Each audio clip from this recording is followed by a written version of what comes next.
ನಮಸ್ಕಾರ ವೀಕ್ಷಕರೇ, ಪ್ರತಿದಿನದ ಗಾರ್ಡನಿಂಗ್ ಬ್ಲಾಗ್ಸ್ಗೆ ನಿಮಗೆಲ್ಲರಿಗೂ ಸ್ವಾಗತ. ನಾನು ಗುರುಪೂರ್ಣಿಮೆ ದಿನ ನಾನು ಹಾಕಿದ್ನಲ್ಲ ಬೀಜಗಳನ್ನು ನೋಡಲಿ ಅದರ ಅಪ್ಡೇಟ್ ಕೊಡ್ತಾ ಇದ್ದೀನಿ. ಇವತ್ತು ಬೆಂಡೆಕಾಯಿ ಬೀಜಗಳು ಎರಡೆರಡು ಎಲೆಗಳಾಗಿ ಮೂರನೇ ಎಲೆ ಕಾಣ್ತಾ ಐತೆ ಈಗ ಆಲ್ರೆಡಿ.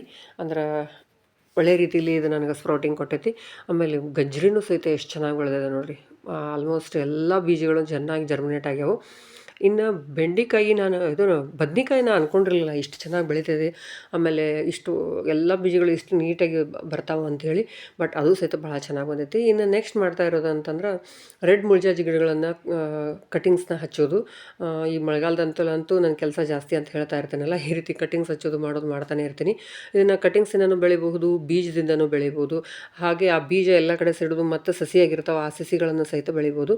ಇವತ್ತು ನನ್ನ ಆ ಗಿಡದ ಸುತ್ತರದ ಯಾವ ಸಸಿಗಳಿದ್ದಿಲ್ಲ, ಹಾಗಾಗಿ ಕಟಿಂಗ್ಸಿಂದನೇ ಹಚ್ತಾ ಇದ್ದೀನಿ. ಆಮೇಲೆ ಗಿಡನೂ ಬಹಳ ದೊಡ್ಡದಾಗಿತ್ತು, ಅದನ್ನು ಕಟ್ ಮಾಡೋ ಅವಶ್ಯಕತೆಯೂ ಇತ್ತು. ಹಾಗೆ ಆ ಕಟಿಂಗ್ಸಿಂದನೇ ಹಚ್ಚಿ ನಾನು ಮೀಶೋದಲ್ಲಿ ಮಾರ್ತಿರ್ತೀನಲ್ಲ, ಇದು ಬಹಳ ಅಂದ್ರೆ ಸಾಕಷ್ಟು ಆರ್ಡ್ರ್ ಬಂದಿದೆ. ಹೈಯೆಸ್ಟ್ ಆರ್ಡ್ರ್ ಬಂದಿರೋ ನನ್ನ ಕಡೆ ಪ್ಲ್ಯಾಂಟ್ ಅಂದರೆ ಇದು ರೆಡ್ ಮುಳ್ಜಾಜಿನೇ. ಈಗ ನೋಡಿ, ಇಲ್ಲ ಆಲ್ರೆಡಿ ನಾನು ಎಷ್ಟೊಂದು ಕಟ್ ಮಾಡಿಟ್ಟಿದ್ದೀನಿ. ಅದರ ಕೆಳಗಡೆ ಒಂದು ಸ್ವಲ್ಪ ಎಲೆಗಳನ್ನೆಲ್ಲ ತೆಗೆದು ಒಂದೊಂದೇ ಸಸಿಗಳನ್ನು ನಾಡ್ತಾ ಬರ್ತೀನಿ. ಇದು ಕುಸುಬಿ ಹಿಂಡಿ. ಇಲ್ಲಿ ಪಕ್ಕದಲ್ಲೇ ಒಂದು ಗಾಣ ಐತಿ, ಅಲ್ಲೇ ಹೋಗಿ ಇಸ್ಕೊಂಡು ಬಂದಿದ್ದೆ ನಾನು. ಮಸ್ಟರ್ಡ್ ಕೇಕ್ ಅಂದ್ರೆ ಸಾಸಿವೆ ಹಿಂಡಿ ಹೆಂಗೆ ಅಷ್ಟು ಒಳ್ಳೆಯದು, ಹಾಗೆ ಕುಸುಬಿ ಹಿಂಡಿ ಎಳ್ಳಿನ ಹಿಂಡಿನೂ ಒಳ್ಳೆಯದು. ಹಾಗೆ ಶೇಂಗಾ ಹಿಂಡಿ ಒಳ್ಳೆಯದು. ಬಟ್ ಶೇಂಗಾ ಹಿಂಡಿಗೆ ಇರುವೆಗಳು ಬಹಳ ಅಟ್ರಾಕ್ಟ್ ಆಕವು, ಇರುವೆ ಬರ್ತಾವೆ. ಹಾಗಾಗಿ ಅದನ್ನು ಬಿಟ್ಟು ಉಳಿದದ್ದು ಎಲ್ಲ ಹಿಂಡಿಗಳನ್ನು ಹಾಕೋದು ಭಾಳ ಚೆನ್ನಾಗಿ. ಕುಸುಬಿ ಹಿಂಡಿ ಅಂತೂ ಇನ್ನೂ ಬೆಸ್ಟ್ ಫರ್ಟಿಲೈಸರ್ ಅಂತ ಹೇಳ್ಬೋದು.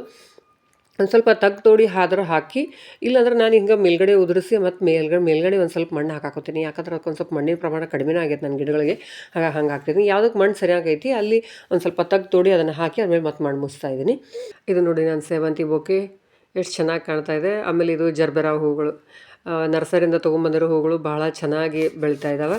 ಇವೆಲ್ಲ ಮೀಶೋದಿಂದ ತೊಗೊಂಬಂದಿರೋ ಬೀಜಗಳು. ಪೊಟೆನಿಕಾ, ಡೇರಿ ಹೂವು, ಆಮೇಲೆ ಶಂಖಪುಷ್ಪ ಇನ್ನೂ ಜರ್ಮಿನೇಟ್ ಆಗಿಲ್ಲ. ಆಮೇಲೆ ದುಪಾಟಿ ಅವೆಲ್ಲ ಚೆನ್ನಾಗಿ ಒಳ್ಳೆಯ ರೀತಿಯಲ್ಲಿ ಜರ್ಮಿನೇಟ್ ಆಗಿದ್ದಾವೆ. ಇನ್ನೊಂದು ಸ್ವಲ್ಪ ದೊಡ್ಡ ಆದಮೇಲೆ ಅವನ್ನ ರೀಪಾಟಿಂಗ್ ಮಾಡಬೇಕು. ಇದು ಮೊರಗ, ದೇವಸ್ಥಾನದ ಹಾರಗಳನ್ನು ಮಾಡೋ ಹೊತ್ನಾಗೆಲ್ಲ ದೇವಸ್ಥಾನದಲ್ಲಿ ಯೂಸ್ ಮಾಡ್ತಾರಲ್ಲ ಅದು. ಮೀಶೋದಿಂದ ಬೀಜಗಳು ಬಂದಿದ್ವಲ್ಲ, ಅದರ ಜೊತೆ ನನಗೆ ಫ್ರೀಯಾಗಿ ಒಂದು ರೆಡ್ ಕೊತ್ತಂಬರಿ ಬೀಜಗಳನ್ನು ಕೊಟ್ಟಿದ್ದರು. ಅವನು ಸಹಿತ ಹಾಕಿದ್ದೆ, ಅವು ಎಷ್ಟು ಚೆನ್ನಾಗಿ ಬೆಳೆದಿದೆ ನೋಡಿ.